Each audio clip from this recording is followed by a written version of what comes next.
Good morning, good afternoon, good night. My name is Juan Nieves Ramos, and I'm going to be talking to you about the novel that I chose that is called The Alchemist by Paulo Coelho. We're going to start with a little summary of the novel. The novel The Alchemist is about a young boy, a shepherd named Santiago, takes us on his journey to complete his personal legend. The story takes place in Spain and Africa, and inside those places he travels to a lot of towns, cities, and a long desert to reach his destiny, which is the pyramids of Egypt.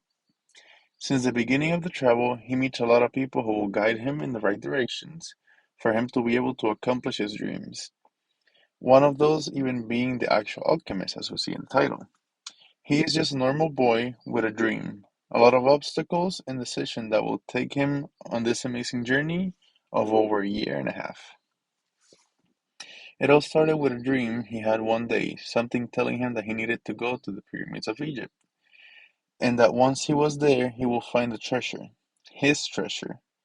As any normal person, he takes that as just a normal dream and continues with his life. But he never got that thought out of his mind, of that treasure.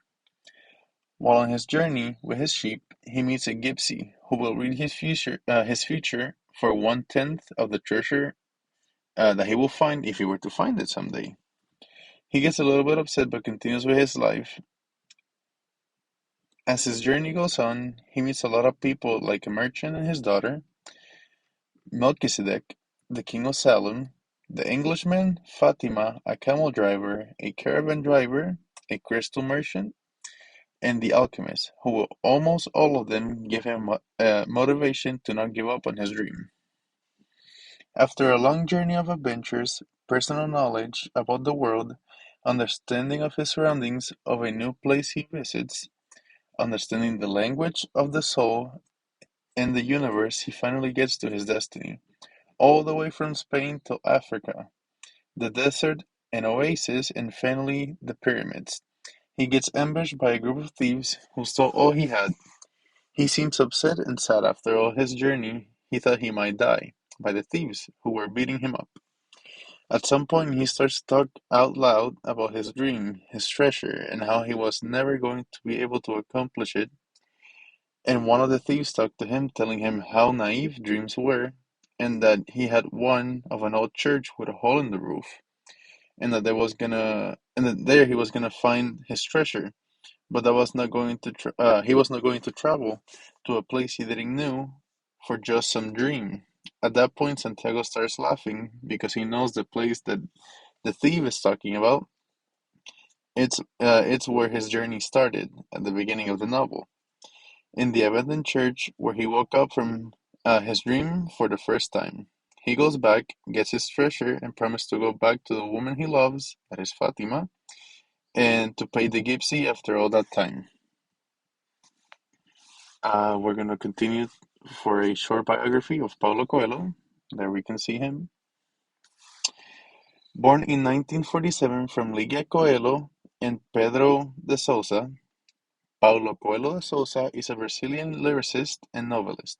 He is best known for his novel The Alchemist, but is an author of over 30 different books, some of them being 11 Minutes, The Pilgrimage, Adultery, and Veronica Decides to Die. He worked as a songwriter for a long time and he was living good, but he was not happy since he couldn't accomplish his dream, which was writing. One day, he said if he found a white feather, he would leave everything behind and start writing.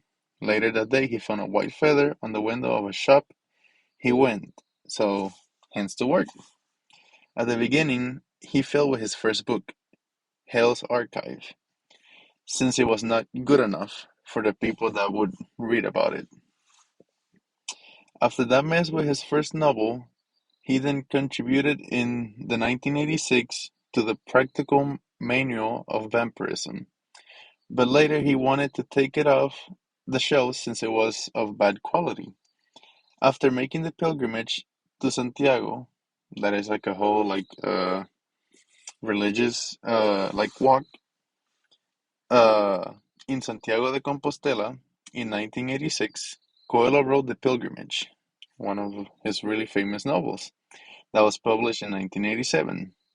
The following year, Coelho wrote and published The Alchemist, which at the beginning only got 900 copies printed in a small publishing house, and they refused to reprint more.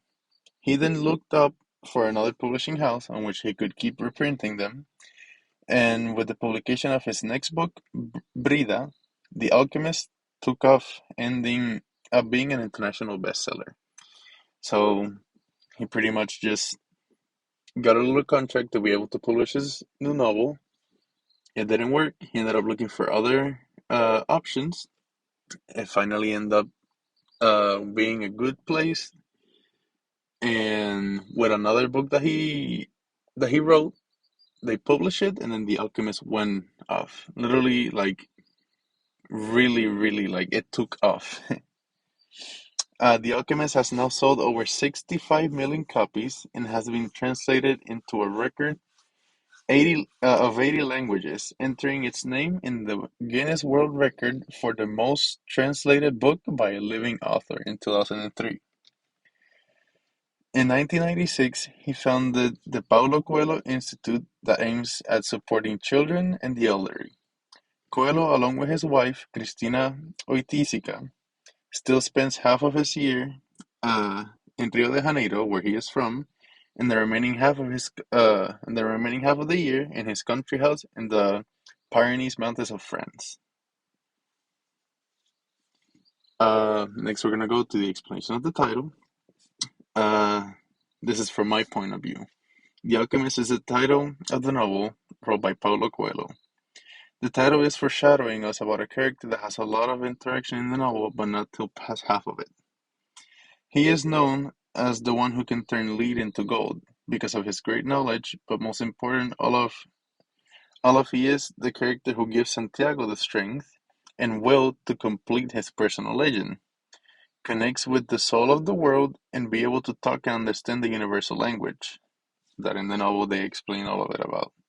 So that Santiago can talk to his heart, listen to his heart, and see things around in the world that for some other people might not be as simple to notice. He can notice them and understands them. The title is really important because The Alchemist is a really important part of the novel. Because if he wouldn't be there, Santiago probably would have never understood and been prepared for the last moments of his journey, where he used the alchemist knowledge to get out of situations where he needed to. Next, we're going to go to the research in pop culture of this novel. I found that in terms of pop culture, there's a TV series called The Blacklist, which on the 12th episode of the first season, it's called The Alchemist. They are looking for a murderer of innocent people who hides the bad people from the crimes they commit. This person is known as The Alchemist, and they need to make sure this person is down with justice for the bad things he has committed. The Blacklist is a TV series, which the genre, the most that you can see is drama. And I didn't find a direct reason why it's connected to the pop culture of this TV series, like the novel and the series, but it's used as a reference because of the experiments that he makes from being an alchemist in the series. And then it's talked uh, in the novel how he is an alchemist, and then how he can turn the lead into gold and all of that kind of stuff. As well, I was able to find about Malala Yousafzai. Jo- Malala Yousafzai. I have heard of her before. Um, and what I could find is that she's a survivor of a tragic Pakistani attack, a fighter for women's right to be able to study, and a fighter for her own life. She said that her favorite book is The Alchemist, and she mentions it on her own autobiography book, that is the one here in the screen. She so far has been the youngest Nobel Prize winner of the Nobel Peace Prize at the age of 17. During her recovery, she said that she read it many times as she needed strength and will to be able to go through some difficult times. So The Alchemist actually helped her become the person that she is today after all those bad things happened. The novel helped her through all the bad situations. Now we're going to go to some symbolisms used in the novel that I could find. The desert. The desert is a setting in the novel that we can see for a lot of the a really long part of the novel. And I could find that the desert is symbolic of the obstacles and hard working that stands between people and their dreams. On the novel, the characters learn to accept the desert and even listen to it, so they can learn and they can know when bad things are coming, when good things are coming. The gold represents the knowledge, work, and time necessary to achieve something desired. We can see it as well uh, in the novel that the gold is like the main currency and something that you can earn with a lot of hard work. The hawks are symbolic of aggression, which in the novel it gives a signal of war approaching. When they're in the oasis, Santiago sees the hawks and he can tell that those are uh, the way that they were moving, the way that they were flying. He knows that something is approaching, something not good. The horse is a symbol of strength and passion. We can see this when Santiago sees the alchemist mounted on his horse in the desert uh, during like a really strong winds. And if I'm not wrong, at night, this figure appears in a white horse, and it seems to be the alchemist.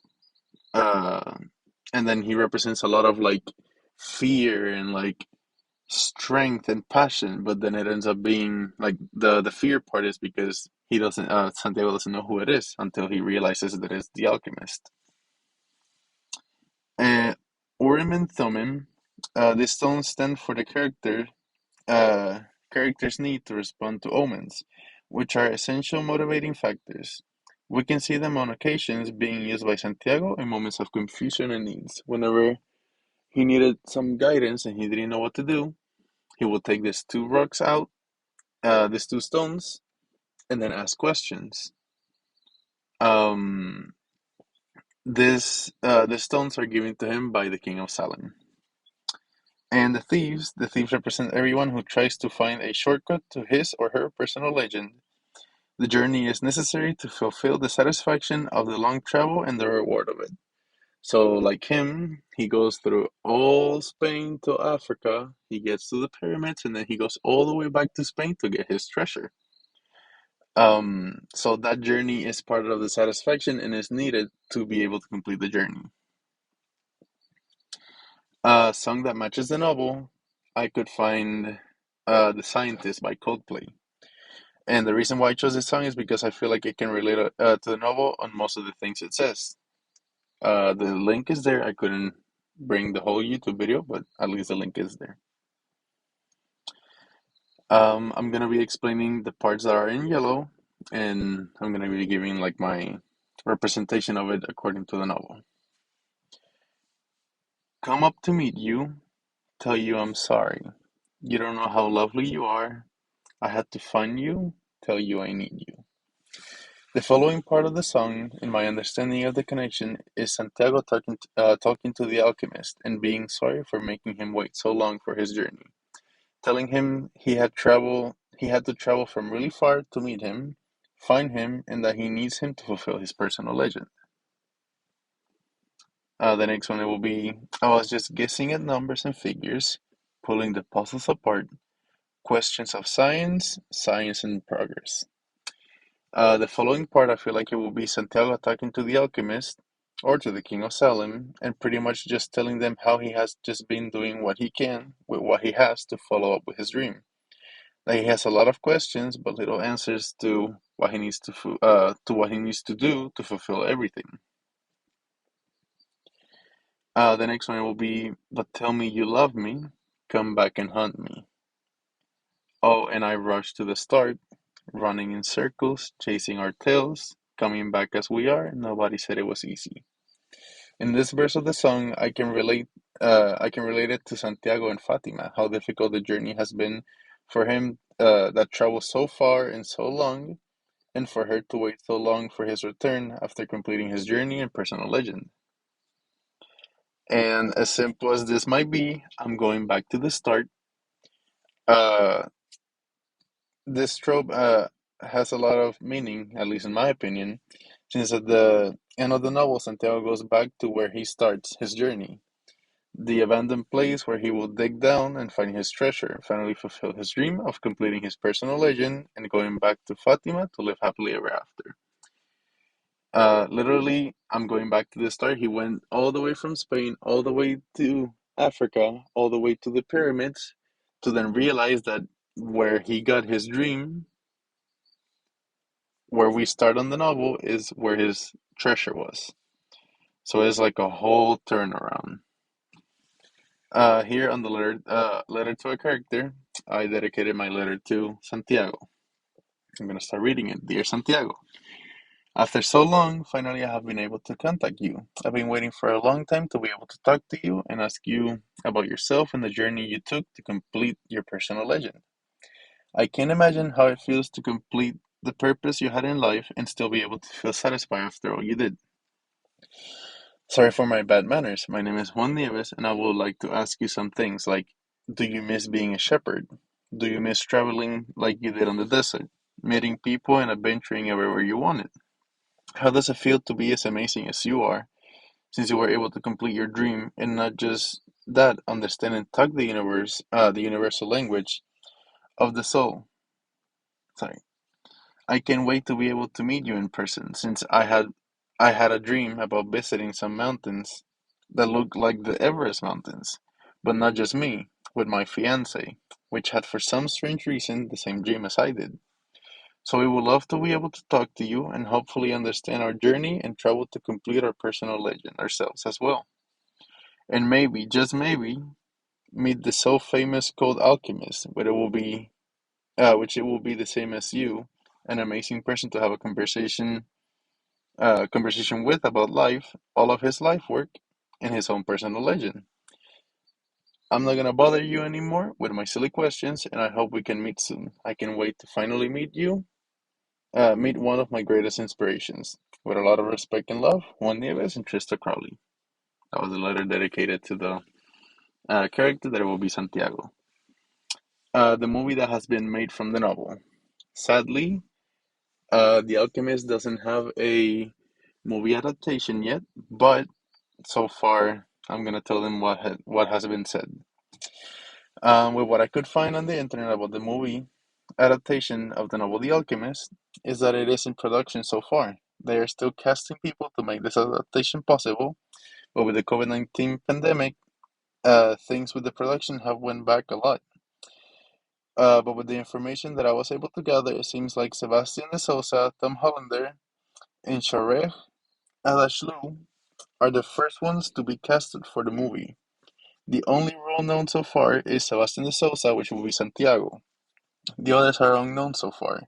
Besides from that, it seems like it could be a really good adaptation since the person behind all of this is not just Paulo Coelho, but Will Smith, with a lot of different producers and directors to make this possible. And to go to my personal review on the novel, in my opinion, the novel The Alchemist was not just an adventure, but a learning process as well. It's a journey on which the characters take you step by step with everything they do. It includes a little bit of everything: faith, religion, emotions, adventures, and many more things, which a reader would enjoy. This may not be everyone's cup of tea, because it's more of a learning experience as you're reading it. You learn about how to make and take decisions, how to deal with problems, and it helps you understand that everything happens for a reason. And not just that, that whatever is written under your name will happen because that's how God said it. That's how God said it will be. I am not a very religious person myself. I used to go to church with my parents when I was little, but I have my own thoughts and take my own decisions now.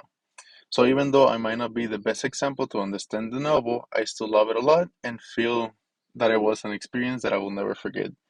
I will recommend this novel to anyone that would love to read something or is going through some difficult times in between their daily lives, since it can help them a lot with everything that goes around them. Like I said before, this is not just a journey on paper; it's an experience, a moment that we take to get away and learn a lot from, so we can be better as people who commit mistakes every day. In my opinion, this novel is not just a 10 out of 10, it will be a 12 out of 10 because it's not just amazing, but what goes after that. No matter how long I will be reading for, I will never get tired and never get bored of it. It's something that will never leave my mind, and the learning that taught uh and the learning that taught me will always stay with me forever. The Alchemist is a novel that I can relate to and one I can always bring back when I needed something to do and I don't know the answer, or I'm dealing with some difficult times and I might need some help, all of that kind of stuff. In conclusion, I recommend this novel to any kind of reader since it's something more than beautiful that we can all appreciate from our own perspectives.